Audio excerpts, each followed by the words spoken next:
Well, it's interesting because before I found out about all the major cover-ups in 2001, I didn't really see that much. I had some amazing experiences. I can tell you many, many stories, but I didn't see anything that pointed to a grand conspiracy theory, which some of my friends believed in. And I was actually a debunker of those friends, saying, look, I've been in meetings with these top officials. And so it's really fascinating that how it's kept hidden even at the top levels. It's only in the secret meetings that happen outside the public eye. It's not when the presidents meet. It's when the president's advisors meet in very secret ways that things happen. And in fact, after my eyes were opened, I was involved in a top secret meeting where I saw some key stuff, and I ended up blowing the whistle and actually ended up on the front page of the Wall Street Journal for doing that. Mm-hmm. Well, that had to be a thrillingly fearful moment. Well, it wasn't fearful. I mean, I know I am here, and so it's like, yes, I had to take a deep breath, but it was like, nope, this is what I'm supposed to do, and so just do it. Yeah. Yeah. Well, do you think this is all for plausible deniability on the part of the higher ups, or what do you think? Oh, it's actually, I think it's more complex. One of the problems I find with there's, the whole movement of conspiracy theorists is that they tend to look at things a little bit too black and white. It's like it's us versus them. And it's not that, as you probably know, we're all interconnected. And everything I see out there for me is a reflection of something going on inside of me. And so what you find is it's complex, that a lot of these people are being manipulated even in unconscious ways that they don't realize. You have the whole Manchurian Candidate thing, which, if you guys know, it's a very complex system, and that plays a key role in how politics and even our social mores are to some degree manipulated on this planet. Right. Now, are you able to talk a little bit about what happened that landed you on the front of the Wall Street Journal? Are you able to talk about that? Oh, sure. I'll just give a brief summary. Please. 2002, I believe it was October, I was called at the last minute. I got a call on Friday. Can you be in Jakarta this weekend for a secret meeting? And I said, yes. And basically it was a meeting in the private home of President Megawati Sukarno-Putri of Indonesia with the ambassador of the U.S. and the head of the Asia Affairs of the National Security Council, Karen Burkes. And then there was a CIA agent there she let me know she was CIA, but she did not let the president know that and said she was a special envoy of Bush. And basically they put heavy pressure on the president of Indonesia to secretly turn over or render this guy named Abu Bakar Bashir to the U.S. so that he could be sent off somewhere like Guantanamo. And he's the equivalent of a Pat Robertson or an Oral Roberts. Basically, he's a Muslim who believes that Indonesia should be a Muslim country with Muslim law.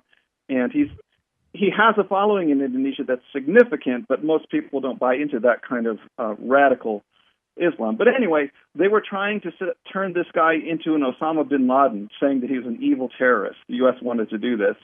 And Megawati basically refused, which was huge because Indonesia doesn't usually refuse U.S. requests like this. She said, look, this guy's too well known. If I turn him over and he disappears, it's going to come back and hurt my political career. Sure. And it was funny because you could tell the U.S. side was really shocked, and they just kind of checked in and they said, well, listen, if you're not able to turn him over within the next 6 weeks, there's going to be big problems. So it was a very clear threat. And she said, well, I hope this doesn't lead to a severing of the good relationships between our two countries. Wow. And so I was there for all this. And of course, this is a top secret meeting. Interestingly enough, I was never sworn to secrecy. That's a whole other story that I don't know if we have time to go into. But anyway, and interestingly enough, they said in 6 weeks, if it doesn't happen, you're going to have problems. 4 weeks later, guess what happens? The Bali bombing. And guess who immediately is pinned as the person behind the Bali bombing? This guy that they wanted to hit. And the FBI was in there and everything, so there's all sorts of weird stuff around it. And then the guy was captured. He was not turned over to the U.S., but he was put into jail in Indonesia.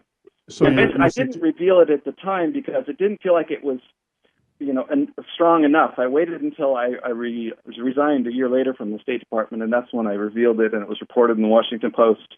And I ended up being flown to Indonesia to testify at this guy's trial, and that did make international headlines. And as I said, it made even the front page of the Wall Street Journal.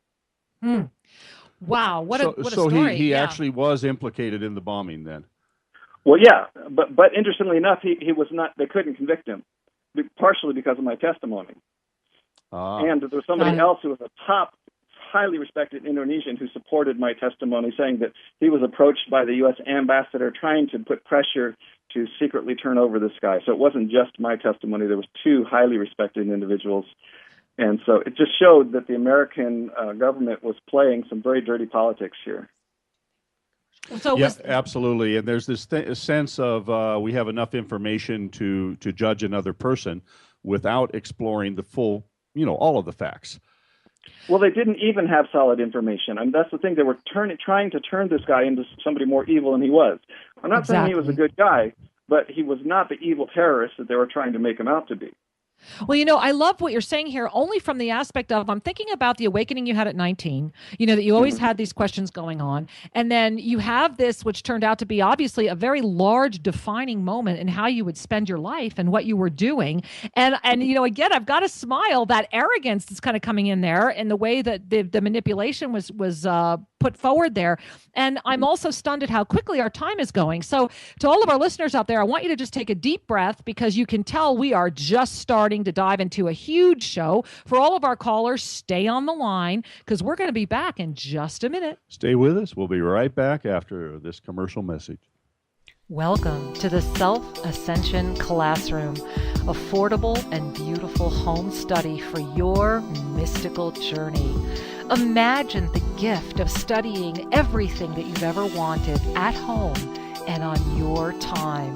Yes, it is possible, and there is so much to choose from as you dive into your home study experience. Remember that with every moment you spend studying this gift, you ignite your divinity.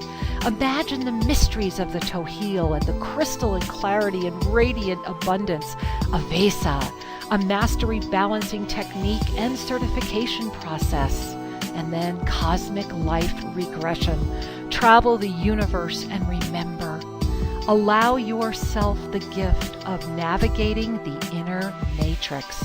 This beautiful Ascended Mastery program of the Violet Flame will take you to places you may not have dared to dream to go, and then you will rediscover the true gift of your divine nature. Yes, the time is now to study the ancient mysteries, and it's so easy to begin. Discover the Self-Ascension Classroom only at ShriandKira.com. That's ShriandKira.com. Namaste.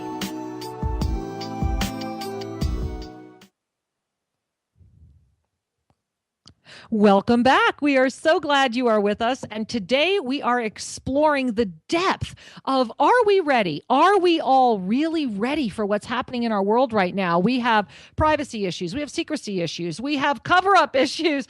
And yet at the heart of it, we have the healing of our own spiritual maturity. It's a calling. It's a moment. Sometimes when we chat with people or you poke around YouTube, you begin to think that you're in the middle of some sort of science fiction novel.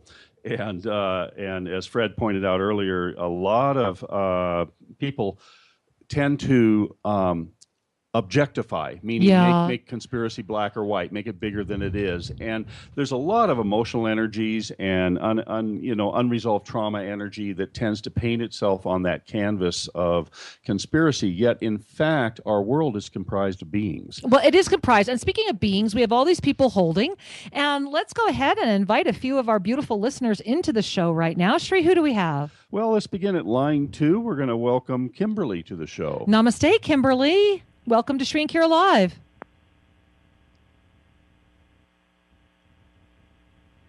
Kimberly, are you there? All right. Well, we'll come back to you, and let's go ahead. Who's our next caller, Shri? Well, next we'll go to line 4 for Joni in Michigan. Hi, Joni. Welcome to Shri and Kira Live. Thank you. Hi, Shri and Kira. Hi, sweetheart. How can we serve you today? Well, I just want to express my gratitude for everything that I have learned and for everything that you've done for us. I feel like I've expanded and healed in so many different ways, and I feel like right now I'm on the cusp of great change, but now I'm feeling like everything has just kind of come to a standstill, and I'm looking for as many soul readings. Well, thank you for calling. And, I'm so glad you called today because I have to admit, I'm smiling, honey, because really what's happening for you personally is a lot of what we're talking about today in a very broad subject, which is it's not that things have come to a standstill. You're at a time of the word they're giving me is reevaluation, meaning that you've grown so much that you have the ability inside of you to start applying broader vision, greater understanding to things that are happening around you. And it's funny, they keep wow, it's that old oh God, who is this? They're playing this song in my head for you. It's 1, 2, 3, 4 is how it begins. And they're saying that for you, it's about these 4 steps. It's about there's 1, 2, 3, 4, and they're very much a sequential steps. And that what's important for you to realize right now is use this time. This is like you're being given a gift. Use this time to pay attention, to get very, very clear on how you want your life to look. And then they're saying there's 4 very specific steps. And that once you take the first step, the next step will reveal itself, then the step after that, then the step after that. And so you are not at a standstill. You are actually at a time of great energy building. And by September, mid-September, so it's kind of like these 4 steps and 4 weeks. 4 weeks from now, you're going to be glad you had this time to rest because you're going to be really busy. Okay. All right, sweetheart. So namaste. Thanks for calling. Namaste. For all of us, sometimes when we get those moments of pause, we forget that those too are active moments. Absolutely. Active moments of healing, restoration, reclamation, review, perspective. All the above. Look at all the blessings that come in when things get still. Indeed, indeed. And our guest today is Fred Burkes. And Fred, I'm really fascinated, of course, by the many adventures you've had. And I want to kind of bring it to some action points. Absolutely. As you take a look at what you saw firsthand in your earlier, let's just call it the White House years. Well, and it's been like a dozen years now since this happened. And then since then, you've been out in the world in a different way, assisting people to awaken to what's going on. What do you believe are the number one challenges that face us? Well, I think our number one challenge in general is ourselves. And the most powerful thing we can do is whenever we find ourselves complaining about anyone or anything, to put out the mirror. And when we can see the reflection of what's going on out there inside of ourselves, then we can really work to create healing and transformation in a powerful way. I'm clapping. I'm just sitting here clapping because I so love that response. And thank you for sharing that and reminding everyone that we are the creators of this illusion. Together we co-create this drama, this play, this whatever you want to call it. And as you gaze at that and as you move forward with that, how do you navigate? How do you invite other people to navigate through that? Well, I do this a lot in my personal life, and I'm involved with a number of friends and the communities.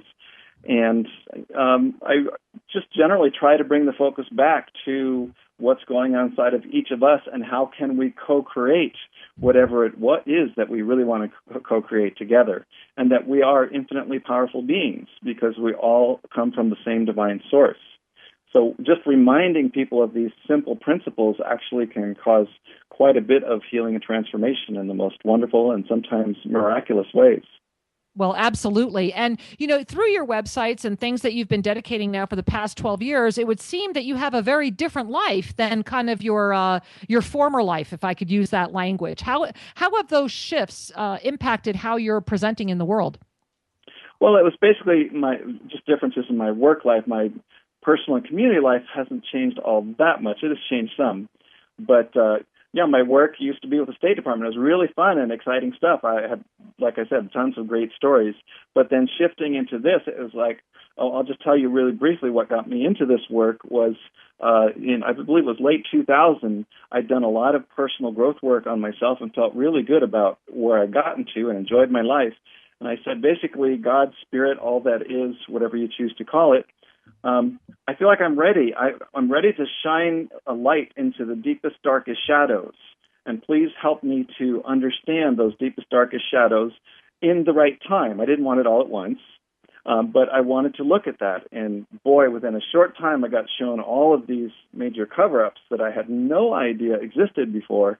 And it was very clear to me that I was one of not many people on this planet who can look at some of the sort of the most deepest disturbing stuff going on the planet and then see that there's a greater reason behind it.